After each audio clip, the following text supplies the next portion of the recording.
收听4月21号的迦南之声，我是世界牧师平安。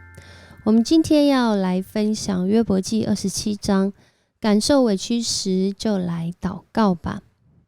你有委屈的时候吗？我相信委屈是许多人平常就会有的经验，但在这委屈当中，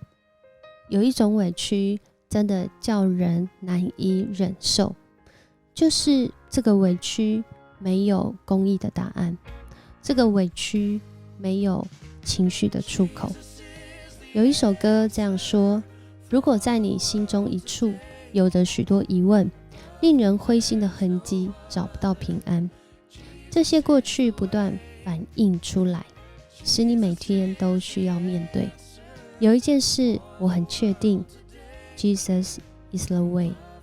这是一首英文诗歌，刚刚的中文翻译是我直接翻译的。这首诗歌叫做 Jesus is the answer。 他说到，在许多人心里真实有许多的疑问，甚至过往的经验，那令人沮丧灰心的痕迹留在里头，甚至我们的生命在很多时刻就在那心灵的角落找不到平安。而这些过去的经验并不会因为今天我们是新的一天而不见，它不断的反映出来，让我们每一天好像都要来面对。而在这样的一个时候，那找不到答案，那没有办法平复的情绪，那生命的许多疑问，我们该怎么办呢？这时候就来祷告吧。 Jesus is the way， 他成为这个道路方法来引导我们。好像今天约伯来到了27章，我们真的看见人好有限。到了第3次的对话，甚至这3位朋友，有一位朋友的声音好像不见了。有人说其实他的声音不是不见，而是出现在27章约伯说完话的后半段，从第13节一直到23节。但又有人说，这是当时这个对话太多了，这个作者在预备约伯记的时候已经不知道这段话是谁写的，所以学者说这一段经文呢，有人说是约伯写的，有人说是所法讲的，然后又有人说呢是另外一个智慧的人他补充上去的。果然人跟人一直在对话，好像最后越来越模糊，有理说不清啦。但是不管理说不说得清，我们的心中那个委屈，那个不公义的感受，那个真实的苦难，并不会因为人的不明白或是人的对话而直接不见消失。甚至就像今天到了一个程度，我们还记得吗？在约伯记一开始的时候，约伯被上帝说是一个怎么样的人呢？说他是正直的人，说他是一个敬畏上帝远离恶事的人。然而今天约伯一开口就马上怎么样？到一个程度人在那苦难当中，真的我们都没有办法说自己是公义的，因为就在那个不经意，就在那个委屈，就在那个真实遭遇苦难的时候，很多时候我们自己也成为那不义的人。一开始就讲了，我指着没有以公道待我的永生上帝发誓。一开始就说这个我所受的苦难是上帝造成的，他不是公义的上帝然后呢又说我指着使我心悲痛的全能者保证。其实他在原文是讲说，我指着这个活着的神来说这段话，我指着这个没有以公道待我但他活着的神。是不是我的心情很矛盾？特别是一个信仰者，我既相信，我真的相信，但是眼前所经历到的却让我很难相信，却让我真的很想要问问上帝，你的公义在我的身上是什么原因问号惊叹号让我觉得我不知道怎么面对我真的是知道你是公义，可是我真实经历到是不公义啊。在今天，约伯他面对他朋友的这些对话，他不再跟他们对话了，他其实心里很清楚的知道，他们让他的心情不只是下楼梯，而是溜滑梯。这些对话其实可能对他当下，这些都说的是我们用道理来想的时候，其实都会觉得以利法、比勒达所法说的话有他的道理在。然而在约伯真实的情境里面，可能却是让他的处境显得更不公义。而这样的委屈，谁能够明白呢？其实这样的经验很多人都有过，就像一个孩子，他去参加，他去到这个一个店里面，然后看到人在玩游戏机的时候，而在玩游戏机的人，这个人呢，玩到一半的时候，因为可能他按了什么样的按键，就是他竟然原来是赢的，就变成全输。他就指着旁边的孩子说：“就是你按的，所以他才会全输。”结果这孩子就因着这样，他在旁边看呢，他也没有做什么事情，就只是看，就竟然就被指责，甚至到后来连他的家人呢，因为这件事还毒打了他一顿，还把他带到那个店里面去道歉。我说的就是我自己很真实的经验。我记得我那一年才国小2年级，我看着一个人他在玩电动，那时候看他玩，我觉得哇好有趣，我就坐在旁边看。结果看到一半的时候，被这个人指说是我害他输的。我心里还没有办法反应过来的时候，我就直接被说这件事情是我做的，所以这个我亲戚开的店，我这个亲戚要赔他。结果后来我因为这样子，在大庭广众下，我被打了一顿。当然不是我亲戚打我，但是在那个时候啊，我真的好像今天约伯的感受的感觉，我自己的反应。他跟这些朋友对话，朋友会跟他说：“一定是你做错啊，你就是不公义啊，一定是你身上有罪啊。”但是呢，他做一件事情，他说：“我坚持我是无辜的，上帝他要以他的公义来回应，我要他来成为我的审判者。”当下我其实没有这么成熟，也没有这么有智慧，我只是觉得我很委屈，怎么会发生这样的事情？然后我也很坚持说我没有做这件事。到长大的时候，我记得有一次我们家讲到这件事的时候，我还是讲我没有做这件事。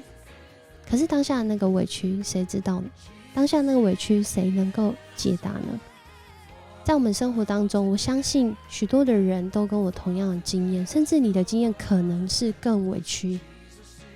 更有影响力，而且是那个带你走向恶性的比较不好的那个影响。然而在这些委屈当中，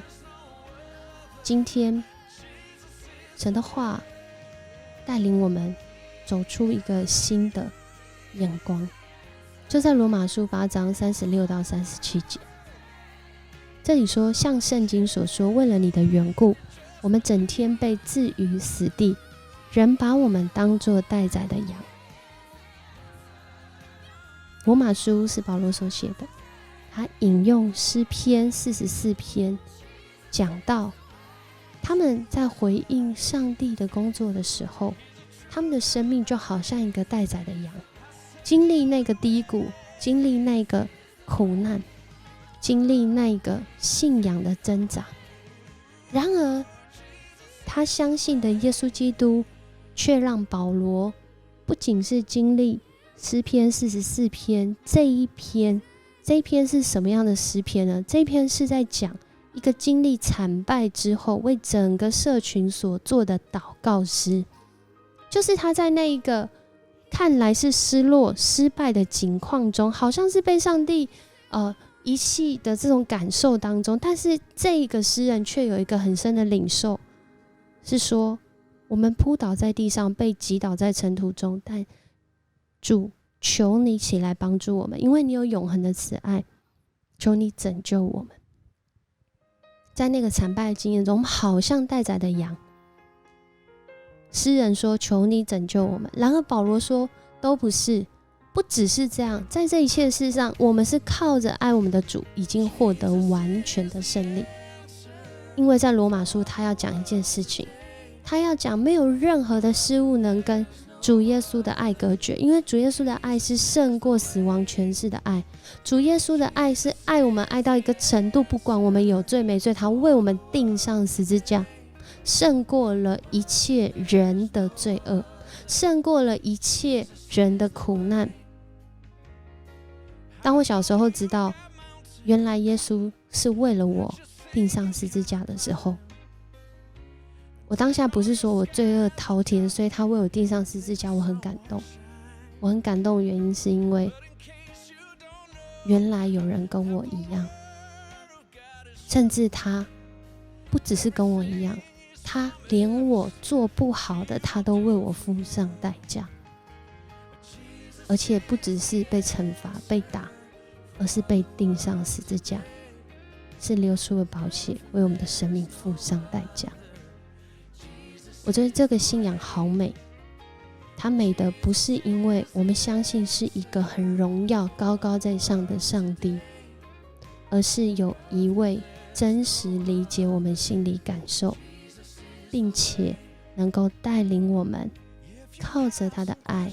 来经历完全的胜利，经历那饶恕的过程，经历被医治的过程，甚至经历今天能够做见证的过程，让人来知道，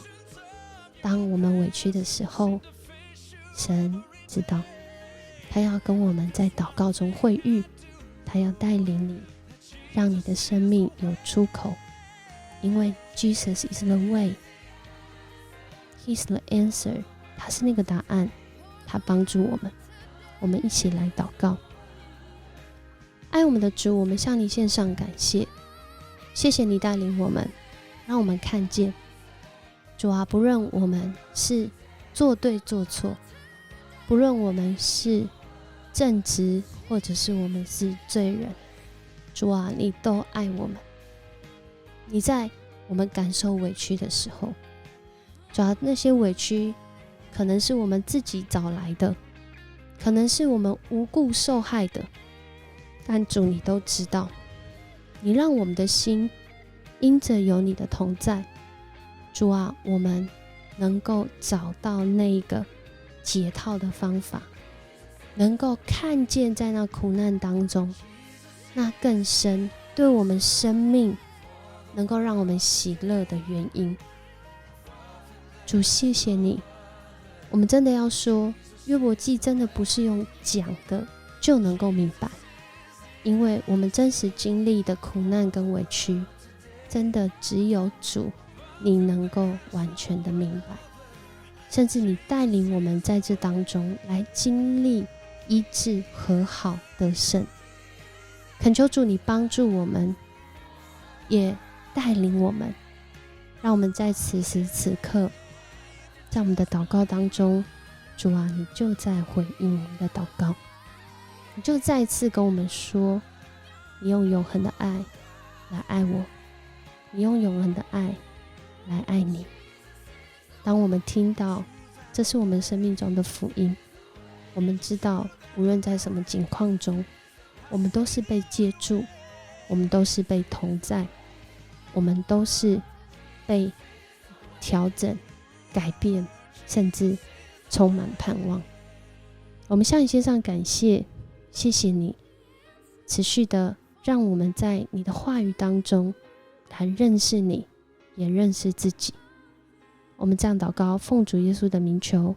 阿们。很高兴跟你一起分享迦南之声，愿上帝赐福你，特别当你委屈的时候，找不到路，找不到出口的时候，让我们在那个面对好像真实无辜受害的经历中，一起来经历上帝的同在，他要亲自来帮助你，帮助我。我是思谦牧师，我们明天见。